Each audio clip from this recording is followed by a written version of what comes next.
अस्सलाम वालेकुम दोस्तों। मैं हूं मोहसिन रज़ा और आप लोग देख रहे हैं 24/7 teachers online.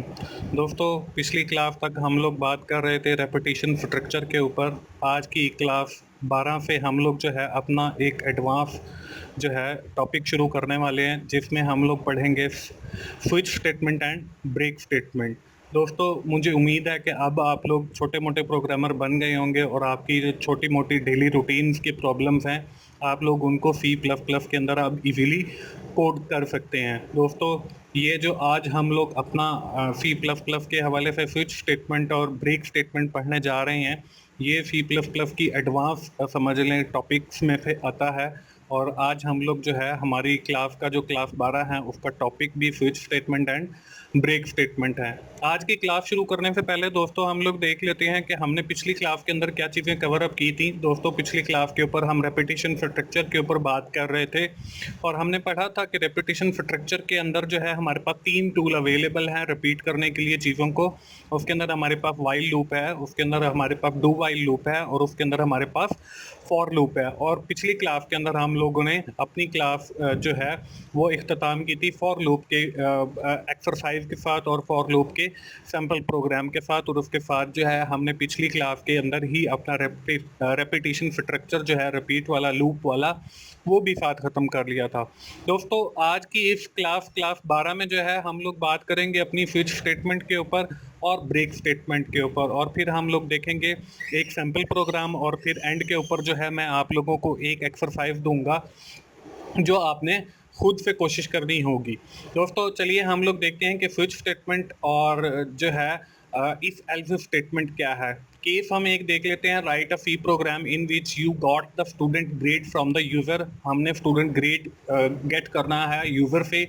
Assign comment according to the grade, हमने जो है फिर उसको कमेंट असाइन करने हैं कि ग्रेड के हिसाब से। उसके साथ जो है हमने लिख दिया कि अगर यूज़र एंटर करता है ए तो हमने उसको एक्सीलेंट असाइन करना है। अगर वो बी लिखता है तो हमने उसको वेरी गुड असाइन करना है। अगर वो सी लिखता है तो हमने गुड असाइन करना है। डी लिखता है तो पुअर, और एफ लिखता है तो हमने फेल असाइन करना है। दोस्तों, अगर हम बात करें स्विच स्टेटमेंट की नहीं करते, हम इफ एल्स की करते हैं। इफ एल्स देखें, हमने इफ लिखा, ग्रेड लिखा, इक्वल्स, अगर वो ए के बराबर है तो वो एक्सीलेंट सी आउट प्रिंट कर दे। एल्स इफ लगाया, इसके साथ ब्रेसिस नहीं है क्योंकि जब बहुत सारी इफ एल्स की कंडीशन इकट्ठी आ जाएं तो हम लोग जो है वो ब्रेसिस खत्म कर देते हैं।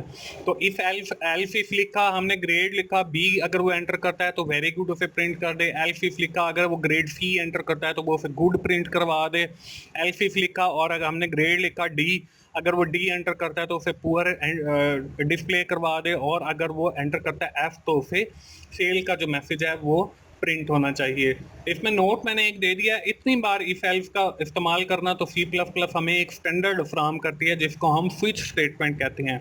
इसका सिंटेक्स जो है स्विच स्टेटमेंट का वो कुछ इस तरीके से है कि हम लोग जो है बजाय इसके कि इफ एल्स ही यूज़ करते रहें और फिर इतना लंबा जो है वो एक कोड लिख दें, तो हम लोग क्या करते हैं, हम लोग अपने केसेस बना लेते हैं। ये जो आपको लेफ्ट साइड में नज़र आ रहा है ये उसका सिंटेक्स है। हम लोग स्विच लिखेंगे, उसके साथ वेरिएबल डालेंगे या एक्सप्रेशन डालेंगे जो हमने लिया है, उसके साथ हम केस 1 लिखेंगे, फिर उसकी स्टेटमेंट 1 लिखेंगे, फिर केस 2 लिखेंगे, फिर उसकी स्टेटमेंट 2 लिखेंगे, फिर केस 3 लिखेंगे और स्टेटमेंट 3 लिखेंगे, और इसी तरह कंटिन्यू वो आगे तक चलता जाएगा जितने हमारे केसेस होंगे। अब देखें दोस्तों, जो हमने पीछे एक एग्जांपल देखी है, यही स्टूडेंट ग्रेड वाली, इसमें देखें कितनी बार इफ एल्स यूज़ हुआ है, और इसमें 2 2 4 6 8 10 लाइनों का कोड है। और अगर हम यूज़ करते हैं स्विच स्टेटमेंट तो हमारे पास जो कोड है वो 10 लाइनों की बजाय 5 लाइनों के अंदर आ जाता है। तो this is the beauty of C plus plus of the switch statement. ये मतलब स्विच स्टेटमेंट की ब्यूटी है। तो इसको अगर हम लिखना चाहें स्विच स्टेटमेंट के साथ तो वो कैसे लिखेंगे, शुरू में हम स्विच लिखेंगे और फिर ग्रेड वेरिएबल उसको असाइन किया जो हम यूज़र से ले रहे हैं, वैल्यू जिसके अंदर आ रही है। अगर वो केस 1 में ए एंटर कर रहा है तो सी आउट हमने एक्सीलेंट कर दिया। केस बी के अंदर सी आउट हमने वेरी गुड कर दिया। केस सी के अंदर सी आउट हमने गुड कर दिया। केस डी के अंदर जो है हमने सी आउट पुअर कर दिया। केस एफ के अंदर जो है हमने इसको फेल प्रिंट करवा दिया। दोस्तों, ये तो है हमारी switch statement. If we will talk about the break statement, अब ब्रेक स्टेटमेंट हम लोग क्यों यूज़ करते हैं और ब्रेक स्टेटमेंट है क्या। The break statement interrupt the flow of control, ये हमारा जो फ्लो होता है कंट्रोल उसको इंटरप्ट करती है। We have seen the switch statement that when a true case is found, जब वो एक केस ट्रू फाउंड करती है, मतलब यूजर ने सी एंटर किया तो वहां पे गुड आना है, तो वही हमारा केस प्रिंट होगा। The flow of control goes through every statement downward. अब देखें ऊपर वाली तो ए बी टेस्ट हो गई, सी के ऊपर हमने सी एंटर किया, वो प्रिंट होनी है। अब हमारे जो स्विच स्टेटमेंट है वो डाउनवर्ड भी, मतलब वो डी भी चेक करेगी, ई भी चेक करेगी और एफ भी चेक करेगी, और इससे हमारी जो वैल्यू है वो हमारी ज्यादा मतलब स्पेस कंज्यूम होगी। We want that only the statement that is true case should be executed. हम सिर्फ ये चाहते हैं कि यूजर ने जो स्टेटमेंट एंटर किया है सिर्फ वही एग्जीक्यूट हो, तो हम लोग क्या करते हैं, and the remaining should be skipped, और जो बाकी बच जाए वो स्किप हो जाए। For this purpose we use the break statement, उसके लिए जो है हम लोग ब्रेक स्टेटमेंट यूज करते हैं। दोस्तों ब्रेक स्टेटमेंट यूज करने के लिए सिर्फ हमने ब्रेक लगाना है और सेमीकोलन लगाना है, यही इसका सिंटैक्स है। तो चलिए हम लोग जो है एक बार स्विच को फिर यहाँ पे मैंने आपको दिखा दिया है स्विच स्टेटमेंट और ब्रेक स्टेटमेंट को इकट्ठा। देखिए हमारा केस ए है, उसके बाद हमने ब्रेक लगा दिया कि यूजर ने एंटर ए किया है तो वो सिर्फ एक्सीलेंट प्रिंट करेगा, और case B C D E F जो है वो प्रिंट ही नहीं करेगा क्योंकि हमने ब्रेक स्टेटमेंट यूज कर दिया है। उसके बाद केस बी अगर वो एफ एंटर कर डी एंटर करता है तो वो ए को टेस्ट करेगा, बी को टेस्ट करेगा, सी को टेस्ट करेगा और बाकी डी को टेस्ट करके यही हमें पूरा प्रिंट करके देगा, और एफ वाली जो स्टेटमेंट है वो उसको एग्जीक्यूट ही नहीं करेगा। तो ये दोस्तों हमारी ब्रेक स्टेटमेंट का फायदा है। आज जो है हमने एक स्विच स्टेटमेंट पढ़ी है, वो हम इफ एल्स को रिप्लेस करने के लिए यूज करते हैं, और break statement to stop the program, हम प्रोग्राम को जो है वो स्टॉप करने के लिए यूज करते हैं ताकि वो आगे एग्जीक्यूट ही ना हो। तो दोस्तों चलिए हम लोग अपने आवर प्रीवियस प्रैक्टिस के हम लोग जो है एक सैंपल प्रोग्राम भी करते होते हैं, तो हम लोग एक केस को देख लेते हैं। केस हमारे पास वही है जी जो मैंने आपको शुरू में दिखाया, write a C plus plus program in which you got the student grade from the user. हमने स्टूडेंट का जो ग्रेड है वो यूजर से लेना है, assign a comment according to the grade, और फिर कमेंट असाइन करने हैं, ए को एक्सीलेंट और फिर बी को हमने वेरी गुड और सी को गुड, डी को पुअर एंड एफ को फेल। ये हमारा सैंपल प्रोग्राम है। और चलिए मैं सबसे पहले आप लोगों को एल्स इसके जरिए लिखकर दिखाऊंगा ये प्रोग्राम, और फिर मैं आपको स्विच स्टेटमेंट के जरिए यही प्रोग्राम लिखकर दिखाऊंगा। तो हम लोग अपना प्रोग्राम वही Dev C plus plus open करते हैं। Dev C plus plus open करने के बाद फाइल के नीचे ये जो हमें एक आइकन नजर आ रहा है न्यू का, वहाँ क्लिक किया।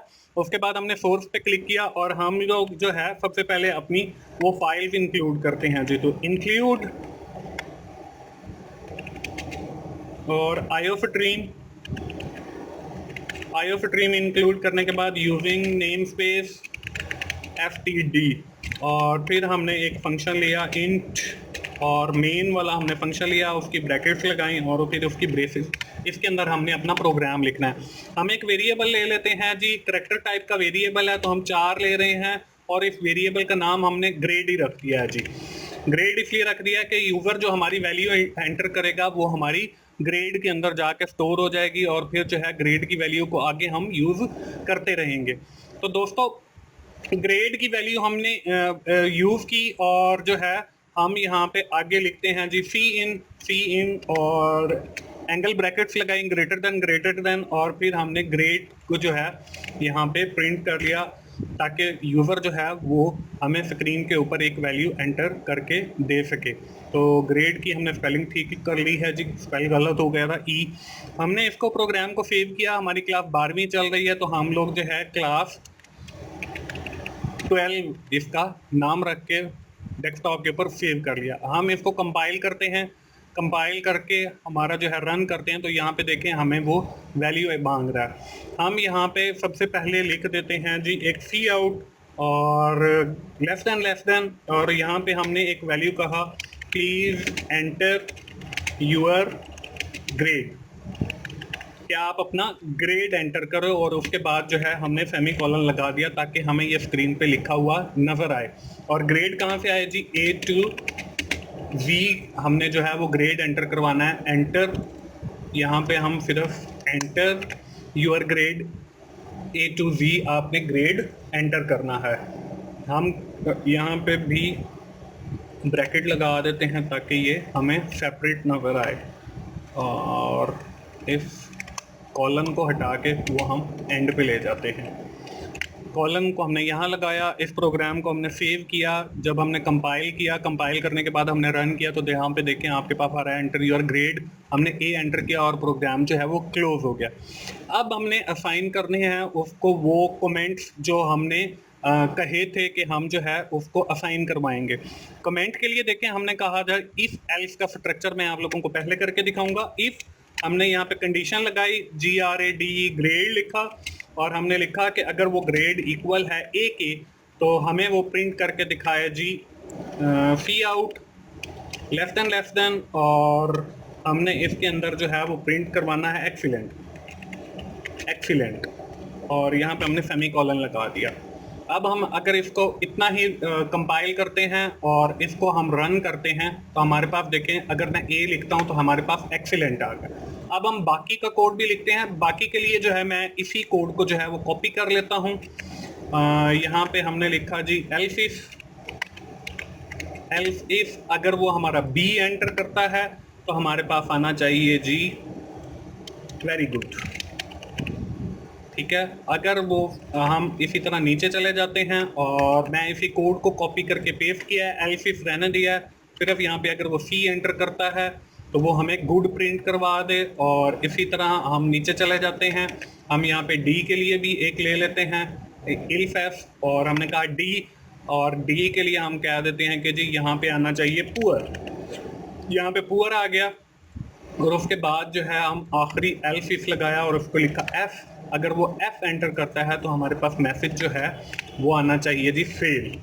ठीक है, ये हमने सेव किया। सेव करने के बाद हमने इसको कंपाइल किया। कंपाइल होने के बाद जो है हम इसको रन करते हैं। अब देखें यहाँ पे हमने अगर ए एंटर करते हैं तो देखें हमारे पास एक्सीलेंट लिखा हुआ था। अगर मैं इसी को दोबारा एंटर करता हूँ, दोबारा चलाता हूँ, बी एंटर करता हूँ तो देखें वेरी गुड लिखा हुआ आ रहा है। अगर मैं इसको दोबारा चलाता हूँ और सी एंटर करता हूँ तो देखें गुड लिखा हुआ आ रहा है। और इसी तरह अगर मैं इसको दोबारा चला के डी लिखता हूँ तो हमारे पास पुअर और अगर हम एफ एंटर करते हैं तो हमारे पास फेल का मैसेज आ गया। दोस्तों ये तो है हमारा इफ एल्स का स्ट्रक्चर जिससे हमने लिखा है और हमारे पास देखें कितना बड़ा कोड यहाँ पे 24 लाइन तक आ गया। अब यही कोड जो है हम लोग यूज करते हैं स्विच स्टेटमेंट और मैं आप लोगों को दिखाता हूँ कि ये कोड जो है वो कितना मिनिमाइज हो जाता है। हम यहाँ तक जो है इसको यहाँ से हमने स्विच का WITCH स्विच और यहाँ पे हमने उसकी कंडीशन डालनी है और फिर हमने उसकी ब्रैकेट इसके अंदर जो है हमने केस बनाने हैं। अब हमने पहला केस लिखा और इसको हमने कहा कि जी अगर वो ए जो है वो लिखता है, यहाँ पे देखिए हमने पिछली स्लाइड के अंदर जैसे हमने किया हुआ है यहाँ पे केस ए और फिर हमने उसको सी आउट करवा के एक्सीलेंट देना है। तो हम लोग जो है अपना जाके वही प्रोग्राम जो है दोबारा लिखते हैं और उसमें जो है हम लोग ए लिखा। ए लिखने के बाद हम जो है यहाँ पे करते हैं जी केस लिखा है तो हम सी आउट करवाना है। तो यही इस यहाँ से मैं जो हमने इफ के साथ एक्सीलेंट लिखा हुआ है इसी को कॉपी करके ऊपर पेस्ट कर देता हूँ ताकि मुझे बार बार ना लिखना पड़े। हमने ये स्विच वाली स्टेटमेंट लिखी, हमने इसको जो है वो केस ए लिया और केस ए लेने के बाद हमने जो है इसके अंदर एक्सीलेंट प्रिंट करवा दिया। इन सारी बाकी वाली जो हमारी वो हैं इनको मैं अभी फिल वक्त कुछ नहीं कहता। अब स्विच के अंदर हमने जो है एक वेरिएबल देना है ब्रैकेट्स के अंदर। वो वेरिएबल कौन सा? ग्रेड वाला GRADE जो हमने यूजर से वैल्यू लेकर जिसके अंदर हमने स्टोर करवाई हुई है तो वो वेरिएबल आ जाएगा। इसी तरह हम जो है वो अपना केस आगे बढ़ाते जाएंगे और उसका जो मैसेज है वो भी हम लोग आगे प्रिंट करते जाएंगे। केस हमने बी लिया, बी के साथ जो है हमने मैसेज प्रिंट करवाना है जी वेरी गुड का, तो हमने यहाँ पे वेरी गुड को प्रिंट करवा लिया। उसके बाद हमने केस सी लेना है, यहाँ पे हमने केस जो है वो हमने सी लिया और यहाँ पे हमने गुड को प्रिंट करवाना है। इसी तरह हमने आगे नीचे जो है डी लेना है तो हमने डी लिया और डी के ऊपर हमने पुअर को प्रिंट करवाना है।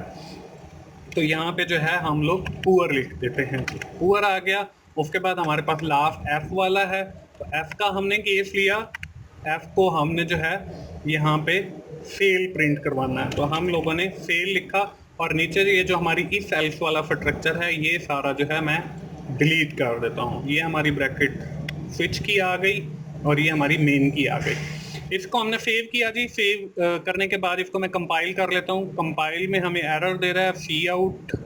यहाँ पे आई थिंक कि हमारा सेमीकोलन मिस है हर उसके बाद, यही एरर होगा। हमने इसको दोबारा कंपाइल किया, ये डॉट भी नहीं आएंगे आई थिंक। इन्वर्टेड कॉमास जो हैं वो भी शायद नहीं आएंगे। और फिर जो है हम इसको दोबारा कंपाइल किया, अभी तक भी एरर दे रहा है। तो हम दोबारा एक बार स्लाइड पे चेक कर लेते हैं। केस ए और इन्वर्टेड कॉमास, हाँ कॉलन लगाना है, ये हम कॉलन लगाना भूल रहे हैं। तो यहाँ पे सेमी कॉलन नहीं बल्कि कॉलन आना है। हम इसको दोबारा एक बार चेक कर लेते हैं। तो हम यहाँ पे कॉलन लगा देते हैं। हमने कॉलन लगा देना है हर केस के साथ। हमने इसको दोबारा कंपाइल किया तो हमारे पास देखें एरर जो है वो ख़त्म हो गया ऑलमोस्ट। अब जो है हम इसको रन करते हैं। रन किया तो अब देखें हम ए एंटर करते हैं तो हमारे पास एक्सीलेंट आ गया, वेरी गुड फेल आ गया। अब देखें, अब जो है हमने देखें एक्सीलेंट भी आ गया, वेरी गुड भी आ गया, पुअर भी आ गया और फेल भी आ गया। ये क्या बचा हुई? ये वो ही वजह है कि हमारी जो है ये सारे केस जो हैं वो खुद ब खुद एग्जीक्यूट हो गए हैं। हम लोग जो है अपनी एक स्टेटमेंट यूज़ कर रहे थे जिसको हम कह रहे थे जी ब्रेक। अगर हम ब्रेक हर केस के ऊपर लगा देंगे तो जो यूज़र एंटर करेगा सिर्फ वो वही प्रिंट करेगा, बाकी के जो हैं वो प्रिंट नहीं करेगा। तो मैंने हर जो हमारा केस है उसके साथ ब्रेक की वैल्यू जो है वो टेस्ट कर दिया ताकि कोई एक वैल्यू प्रिंट होनी चाहिए। तो हम इसको दोबारा कंपाइल कर लिया। दोबारा कंपाइल करने के बाद हम दोबारा रन कर लेते हैं और यहाँ पे मैंने ए लिखा और अब देखें हमारे पास सिर्फ एक्सीलेंट प्रिंट हुआ है, बाकी के प्रिंट नहीं हुए। अगर मैं यहाँ पे एंटर करता हूँ जी सी, तो अब देखिए हमारे पास सिर्फ गुड प्रिंट हुआ है। अब उसने पहले ए को चेक किया होगा, वहाँ पे एक्सीलेंट नहीं है, और फिर बी को चेक किया, फिर सी। अब अगली जो है डी और एफ वो प्रिंट नहीं हुई होंगी क्योंकि हमने ब्रेक स्टेटमेंट यूज़ की है। तो दोस्तों ये है हमारा वो प्रोग्राम, सैम्पल प्रोग्राम, जिसके अंदर मैंने आपको स्विच स्टेटमेंट और ब्रेक स्टेटमेंट यूज़ करके भी दिखा दी है। तो दोस्तों उम्मीद है कि आप लोगों को जो है वो समझ आ गया होगा कि हमारे जो स्विच स्टेटमेंट है और ब्रेक स्टेटमेंट है उसका फ़ायदा कितना है। तो दोस्तों आज की आपकी जो एक्सरसाइज है वो ये है कि write a C program in which a company is detecting some detection from employ salary. वो एम्प्लॉय की सैलरी से कुछ डिटेक्शन कर रही है। वो क्या डिटेक्शन कर रही है? If salary is less than 10,000 then no detection, if salary is more than 10,000 and less than 20,000 then 1,000 जो है डिटेक्शन होगी। If salary is equal to और मोर देन 20,000 देन 7% जो है वो सैलरी डिटेक्ट की जाएगी। Take the salary input from user, आपने जो सैलरी है वो यूजर से इनपुट करवानी है। And after appropriate detection show the net payable amount, और फिर आपने नेट पेएबल अमाउंट उसकी शो करवानी है। दोस्तों जाइए Dev C plus plus open कीजिए या कोड ब्लॉक ओपन कीजिए, इस प्रोग्राम को कोड कीजिए और मुझे नेक्स्ट क्लास में आके बताइए कि आपने ये स्विच स्टेटमेंट और ब्रेक स्टेटमेंट सीख ली है या नहीं। दोस्तों मुझे उम्मीद है कि आज आपको मेरी क्लास पसंद आई होगी। आज की इस क्लास के अंदर में हमने एडवांस कुछ टॉपिक एक शुरू किया है स्विच स्टेटमेंट का और ब्रेक स्टेटमेंट का, और उस हवाले से एक सैम्पल प्रोग्राम किया है और फिर मैंने आपको एक एक्सरसाइज दी है। दोस्तों मुझे उम्मीद है कि आप लोग प्रोग्रामिंग सीख रहे होंगे और मेरी वीडियोस आपको अच्छी लग रही होंगी और आपको पसंद आ रही होंगी।